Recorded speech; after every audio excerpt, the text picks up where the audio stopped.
Anyway, mga kababayan, lumipat tayo do'n sa panglima ho nating topic, mga boss. Ito ho ay patungkol, 'no, sa PNP versus NBI sa Davao, mga bossing.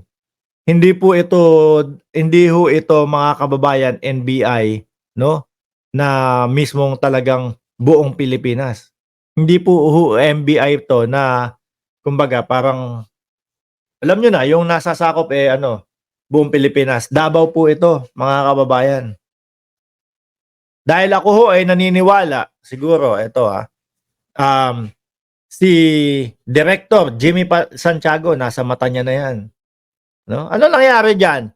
Bakit ang NBI sa Davao hindi nakipag-coordinate sa PNP doon sa pagpasok doon sa KOJC, ano? Mabigat ho mga kababayan, eh. Mabigat ho ang ipinaparatang nung Arlene Stone sa NBI na nga nakakatanggap daw po kayo diyaan, 'no, ng sobre galing kay Kibuloy. Oh. Kaya po nung nakita natin yung interview sa kanila kasama do si attorney na magaling mag-explain. Kasi siya po ang kauna-unahang attorney na naringgan ko na hindi wanted si Kibuloy o hindi pugante si Kibuloy. Malupit 'yun, si Tor 'yun. Hindi naman daw po pugante kasi si Kibuloy. Not available lang daw po, mga kababayan.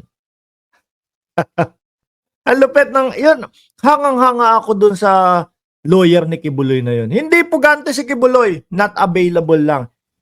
Yung sarili niya, hindi lang available sa batas. Oh, ha? Kaya naman daw po, habang nag-iimbestiga at hinahanap diyan sa loob ng kingdom si Kibuloy, pangiti-ngiti lang kayo, para lang kayong namamasyal. Dahil daw po, sabi ni Arlene Stone, doon niya sa kanyang interview, nakaka-receive kayo ng sobre galing kay Kibuloy. Kapagka mga general daw po, yung matataas, lagpas daw 100,000. 'No? Baka kaya hindi kayo nakipag-coordinate sa PNP. Oh, baka.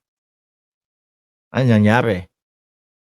Kaya po mga kababayan, nung simula, nung hinalughog daw, may nangyari kayang halughugan do'n? Wala po. Sana 'no? Tingin niyo, puwede kaya si Director Jimmy Santiago mismo ang talagang umupo doon sa Davao, mga kababayan? Palit muna, 'no? Palit muna. Director Jimmy Santiago muna. Oh, hanggang ma-solve, hanggang mahuli, madakma si Kibuloy, mga kababayan. At ito pa ang iniiyak po ng SMNI, mga kababayan. Ito ang iniiyak ng SMNI, mga kababayan. Bakit daw po, kumbaga, sinearch yung mga sasakyan o talagang, tingnan nga namin yung mga sasakyan nyo. Bakit daw po ginawa ng PNP yon sa NBI? Baka mamaya nakasakay na diyan si Kibuloy. Oh. Ayan, naisip lang ho ng inyong lingkod, mga kababayan, na baka mamaya nakasakay na diyan si Kibuloy.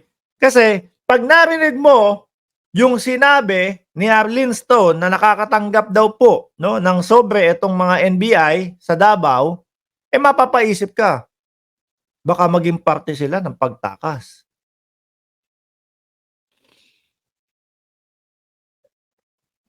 Tubig, sabi ang itim ng tubig ni Mark Ramos, meron pong ano yan, chia seed, mga bossing, 'no? Tubig na nilagyan ng chia seed po. O, 'di ba? Bakit hindi kayo nakipag-cooperate o nakipag-coordinate sa PNP? Bakit ho?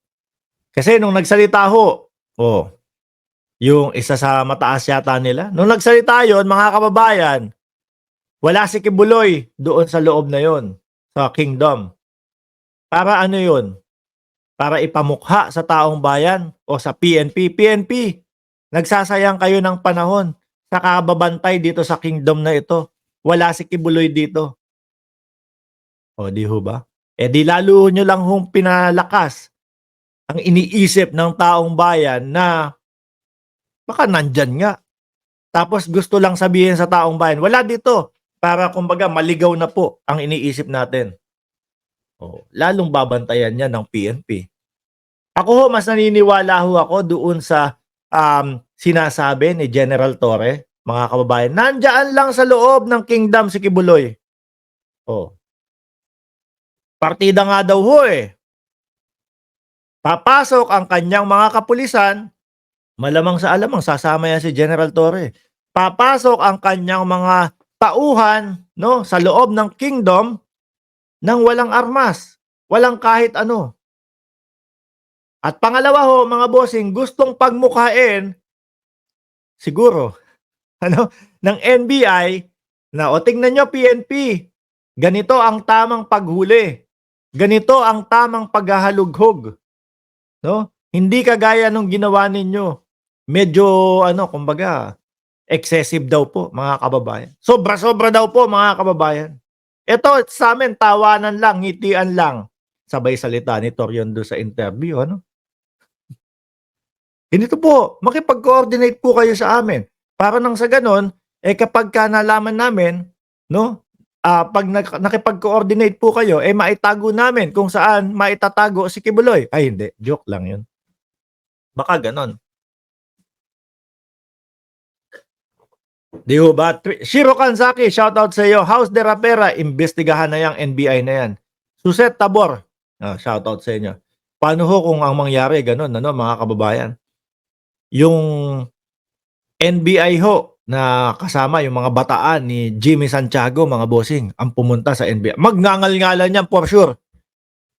No? Malamang ewan ko lang kung si Baste Duterte masabi niya. Kunyari ho, mga kababayan, yung tropa, yung talagang kumbaga pipili si Director Jimmy Santiago nung mga bataan niya tapos papalit sila doon sa NBI Davao na yon. Bababa muna ng pwesto para lang masolve tong kaso na to. Para makuha lang si Kibuloy. Hindi lang ho natin alam kung kayang sabihin ni Baste Duterte kay Director Santiago. Gusto kong manampal ng direktor Ano po? Gusto kong manampal ng direktor Bakit hindi kayo nagpaalam sa akin? Yan mga kababayan, kaya ho kaya? O talagang yung pagkakasabi lang yun ni Baste Duterte tipong sindakan lang ho. Kasi pagkasabi niya kay General Torre, bumalik sa kanya si General Torre, at siya po, tameme na. No comment na po, mga kababayan. Nako, sagutin nyo to, NBI Davao. No? Kailangan linisin nyo ang inyong pangalan dito sa sinasabing to. Kami po ay bumabase lang doon sa mga tao na talagang madikit dati kay Kibuloy. Bumabase lang po kami sa mga balita.